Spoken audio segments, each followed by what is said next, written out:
Պարոն Հովհաննիսյան, նախ 2026 թվականի ձեր բարեմաղթանքը կխնդրենք այսօրվա հետ կապված ձեր խոսքը։ Քրիստոս ծնավ եւ հայտնեցավ։ Մեր տոնակատարություն է ոչ քրիստոնեական աշխարհում, նաեւ մեր եկեղեցում։ Այսօր լցում ենք հավատով, հանձնարարությամբ, անգամ այս ամենադժվարին պայմաններում սիրով եւ այդ մեծ հույսով, որ մենք կտեսնենք ավելի բարի օրեր Քրիստոսի ծննդին արժանի վարք քաղաքացիների, մարդկության եւ առաջի հերթին Հայաստանի Հանրապետության կողմից։ Շնորհավորում եմ բոլորին։ Պարոն Հովհաննիսյան, ամեն դեպքում հունվարի 4-ին Փաշինյանը եւ 10 եպիսկոպոսները հայտարարություն տարածեցին։ Ինչ եք կարծում, ինչի համար դա եղավ եւ ինչ կարծիք ունեք դրա մասին։ Ես ստիպված արտահայտվեցի այդ կապակցությամբ 3 երկդողով այդ գրարման ոգին այսպես կրկնելով ասեմ, որ ես անձամբ եւ կարծում մեր ժողովրդի մեծամասնությունը չի ճանաչում այլևս բարոն Նիկոլին որպես վարչապետ։ Ինքը ամենօրյա խախտման մեջ է, դավաճանման մեջ է, իր սեփական երդման որպես վարչապետ։ Առ ոչինչ է, անվավեր է։ Իսկ սրբազանները կարծելով ինքներինց համոզելով, որ աստվածադուր առաքելության մեջ են, ինչ-որ բան նորոգելու, մոռացել են սեփական բարեվարկության կանոնները եւ ուղղակի այդ մի իշխանիկի ձեռքի գործիք են դարձել, կապ չունի ինչ պատճառներով։ Հիմա չգիտեմ, հավանականությունը մեծ չէ իհարկե, բայց այդ 10-ից քոնե մեկը դրանցից գեսը ինձ լավ ծանոթ են։ Պիտի կարողանա գտնել այդ բարոյական ուժը, այդ քաղաքացիական քաջությունը մի քիչ հետ դանելու էս իրենց վարկը եւ հասկանալու, որ այդ ուղին, որ իրենք բռնել են, բիղձ է ոչ միայն աստվածապանական առումով, այլ մարդկային եւ ամենօրյա վարքի առումով։ Ես կարծում եմ, որ կապ չունի այնտեղ փող է սեփական հետաքիծը թաքցնելու, ինչ որ իրենց ունեցվածքը արդարացնելու, իրենց ներքին կյանքը սկողելու նպատակ ունի, բայց այդ փարամոլությունը,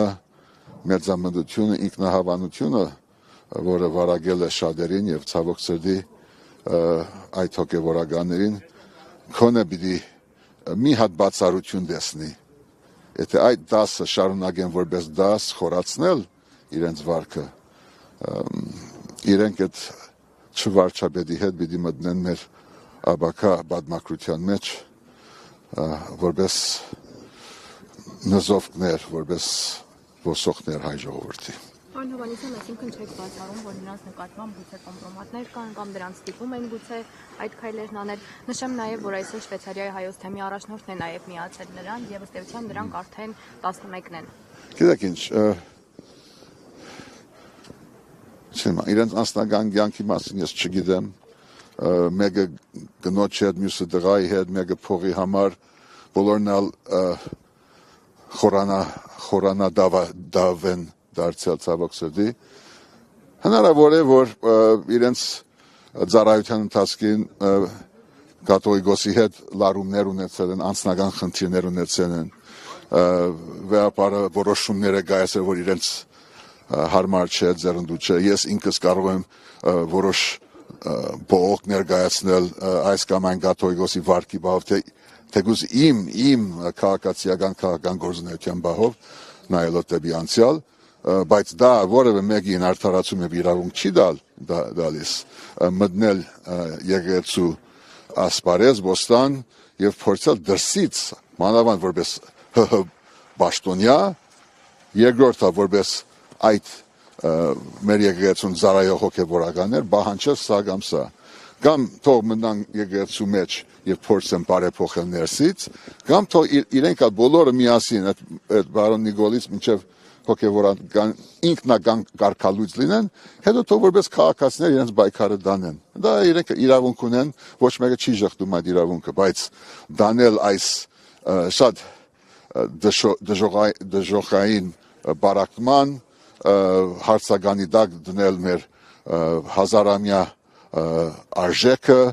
ազգի միասնությունը, մեր վաղվա օրը, ուղղակի սա անընդունելի է, այն էլ Սուրբ Ծննդյան նախաշեմին, որը ցույց է տալիս ամբողջական արհամարանք մեր ժողովրդի ազգի եւ պետության նկատմամբ։ Սա հարցակում է ոչ միայն եկեղեցու նկատմամբ, սա ոնցկություն է մեր պետության եւ սահմանադրական կարգի հանդեպ եւ վաղը մյուս օրը արդեն ուշ կլինի, այս օրն է, որ իրենք լավ պետք է մտածեն, ով իրենցից մեջից մեկը թեգուզ ճանապարհ պիտի բացի դեպի զադիկ, դեպի հարություն, դեպի ինքնամաքրում։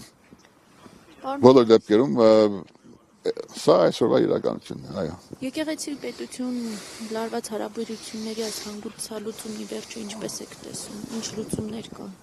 ինչու չեն գտնում երկու կողմերն այդ լուծումները։ Ես չէ որ դա պիտի որոշեմ, առաջիկա գործընթացների արդյունքում, եթե հայ ժողովուրդը այդպես կամենա, եւ կարծում եմ լուր մեծամասնությունը թեկուզ այդպես է կամենում, պիտի լինի այս իշխանախմբի փոփոխություն, իրենց հետ ուրեմն ընդդիմության փոփոխություն, մեր ներսի փոփոխություն եւ վերանորոգում, եւ դրան զուգահեռ նաեւ այս ահազանգի հետքերով նաեւ եկեղեցու բարեփոխում, բայց ներսից կանոնադրական վերափոխում, ոչ թե դրսից հրահանգված, այդ դուրսը լինի Հայաստանի Հանրապետության իշխաններ, Թուրքիայի վարչապետ, ով խոսում է կաթողիկոսի իր տեխնացուի մասին արդեն, կամ մտածում է թեկուզ, կուզեմ ասեմ, մենք պիտի բացառենք այդ հնարավորությունը, որ ժամանակին ֆանտաստիկ կտվա, բայց հիմա արդեն կարելի է մեր խելքին բարգում է, որ չի բացառվում, որ մի օր եթե թույլ տանք այս ընթացքը, այսօրվանից սկսած,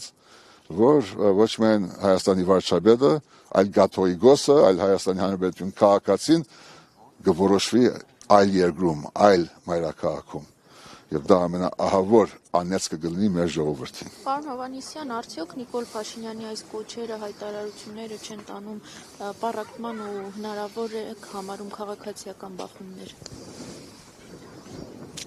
Ես գրգնում եմ, իրեն այլևս չեմ ճանաչում, չեմ ներգնում, բայց յանելով ձեր հարցի իրականությունից, ասեմ, որ այո, համաձայն եմ ձեզ հետ։ Այդ ամեն ինչը իրենց պահվածքից անպատասխանատու ինքնակրիստոս իրենց հանգամանքից չի բացառվում։ Եվ դրա համար մենք այսօր պիտի ասենք, որ հայտնությունը Քրիստոսին է, իսկ ով ինքնակրիստոս է, լինի Հայաստանում թե